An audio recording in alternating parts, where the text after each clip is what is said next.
Hello guys, in this video I'm going to show you how to show favorites panel on the Sygic application.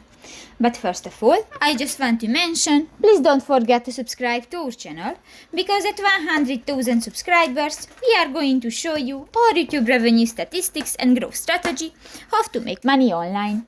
So let's jump into it. First of all, open the application on your device. New, click to the three lines at the upper right corner of the screen and click to the settings icon.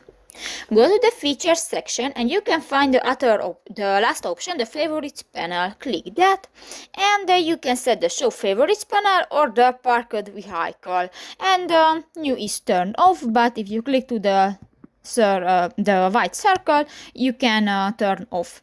So that's pretty much it for this video guys. See you in the next one. Bye bye.